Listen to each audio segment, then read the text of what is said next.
Hello, I'm Dan Turner with GPM Controls.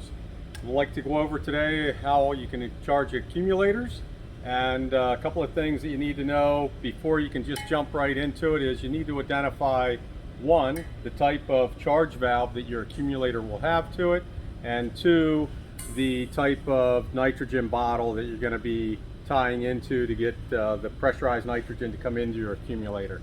We use nitrogen because it's an inert gas, and you don't want to put anything that has any oxygen or any potential flammable gases into an accumulator.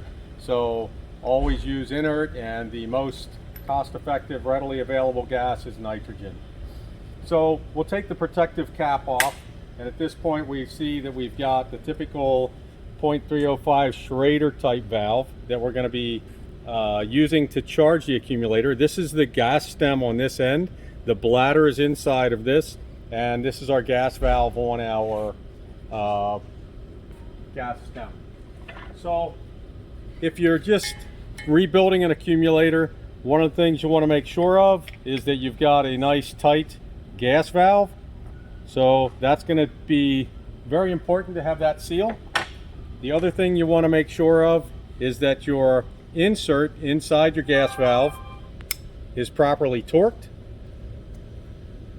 Either one of those that would allow gas to escape from here is going to create a low pressure inside your bladder, and that will allow the bladder to be compromised by high pressure oil coming up and deforming that bladder. So we now know what type of a charge valve we have in our accumulator. We're going to take a look at our gas bottle. This is a 3000 psi gas bottle, so it will have a female thread on it, and our adapter will have a male nut and stem that will attach to that. If you have a 6000 psi gas bottle, you're going to have a male thread on it, and you're going to need a different adapter to be able to tie into it. Now, we use regulators for almost all the charging we do here. You don't often see regulators just because many accumulators are 3000 psi or less, and most people use a 3000 psi bottle. So in reality, there's never ever chance of getting too much gas pressure into your accumulator.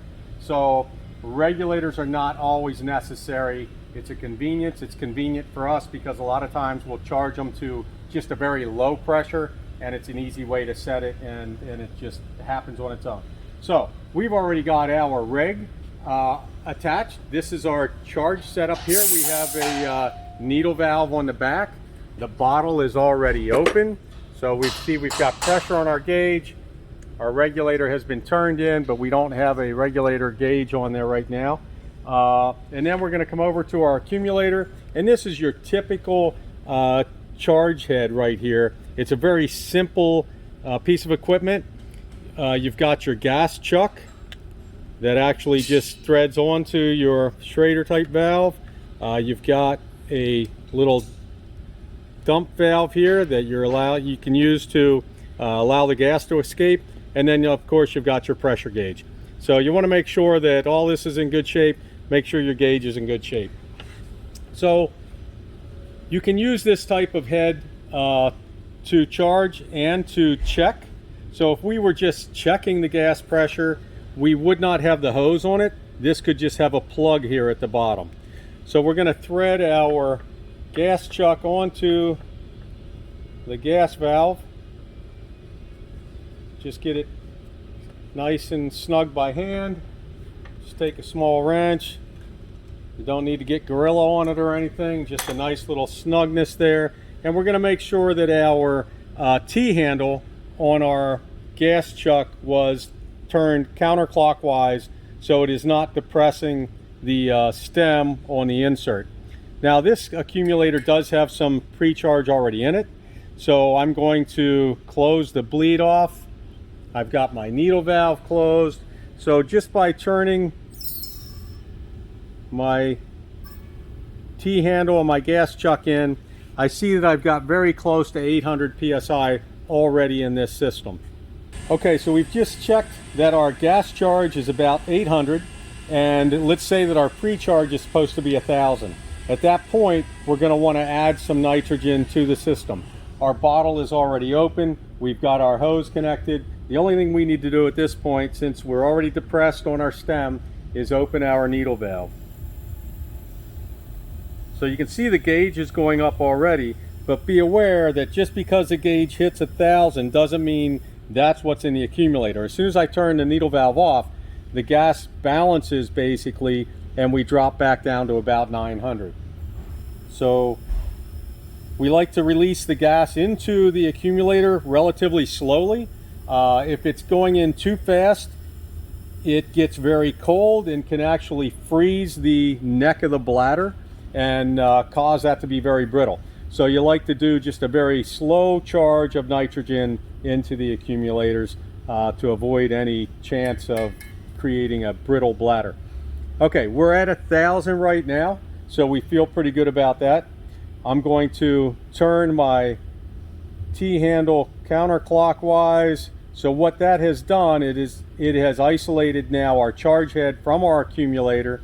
At that point, I'm going to bleed any pressure off. Right now, since my T-handle is turned out, I've just released the gas charge that's in my hose.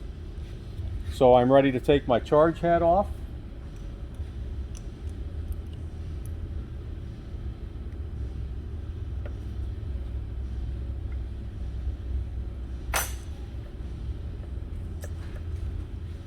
Then we can put our valve cap on and then our protective cap.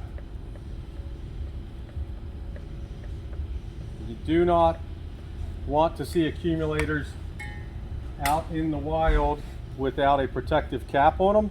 The same reason you like to see gas bottles always kept with their metal caps on. That needs to be cranked on just a tad bit so that nobody can just play with it and get it off. Next thing we'll do, just turn our gas bottle off. And I like to let the pressure off my regulator. So I'll just let everything go to neutral. Everything's in a good, safe position. Now that's easy enough with what we call the typical Schrader type valve. But what if you end up with a different type, like a European accumulator charge valve, and you're not going to be able to get to it with the standard gas chuck? We've got these really nice setups here. It's a very robust charge head, and it is comes with several adapters so that you can fit to almost anything. We've got different sizes of heads, and on this I believe we're at the 5/8. Oops, that's not the right thread. Actually, here it is. So we'll use this. And this has a hex that nests down into this adapter. So whenever we thread those together, and then we turn our handle at the top, it's actually rotating and making this stem go in or out. And if we turn it counterclockwise, which is how I like to start, you can hear a little click that we know we're fully retracted.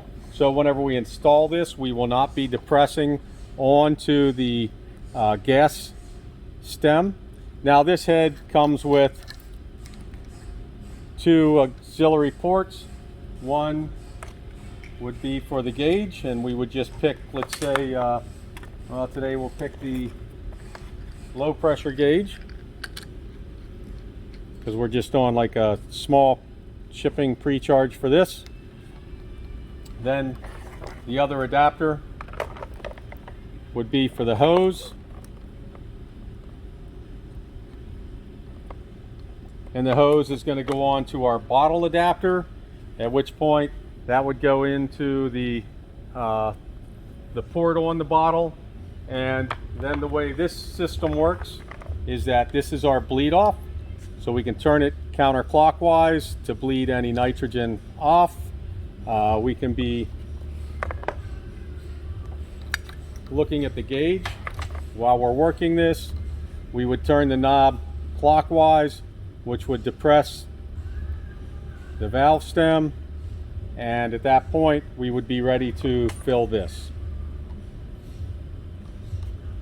Okay, so what I've done is I've hooked our rig up to the gas bottle, so we're actually ready to check this accumulator, the charge that's in here. This is a diaphragm accumulator, so we want to see what the pre-charge is. To do that, I'm going to have my bleed valve closed, and I'm going to depress my gas valve insert, and you can see that our gauge has gone up to about 200-300 psi at that point. And remember, right now we are using a 3500 psi gauge. We've got a 3000 psi rated accumulator. We've got a 3000 psi nitrogen bottle. So all the components here are rated for at least 3000 psi. I'm going to just be able to use the valve on top of the nitrogen bottle as my needle valve. Now I'm depressing my stem. I'm turned the whole way clockwise, and I've got my bleed off valve closed. So as I open my gas bottle, you can see that the gas is going into the accumulator. You just want to open it nice and slow. You're going to creep up. Right now it says we're over 500. To know that for sure, what I will do is I will open up. Right now I'm sealing the gas into the accumulator, dropping the gas off of my hose, and now I'm going to depress my gas valve in my accumulator, and I'm right at 500. If we only wanted to be at 400, we would keep the valve depressed, and we would let some gas off of our dump valve until we reach whatever pressure we want to be at, close it up, and at that point we're not being influenced by anything from the bottle anymore. We already know we've dumped that out. So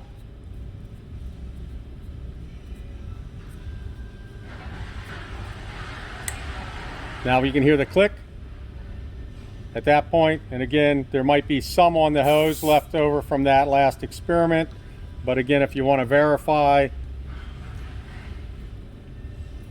there's the pressure that we now have in our accumulator.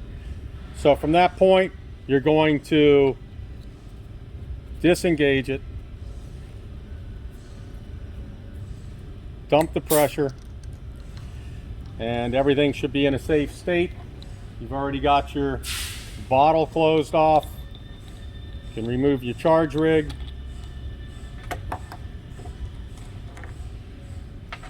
Then you've got your cap with a seal.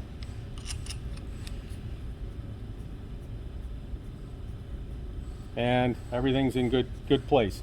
Now another thing I want to show you about this charge rig is not only is it good for the Europeans and some of the other more complex charging valves,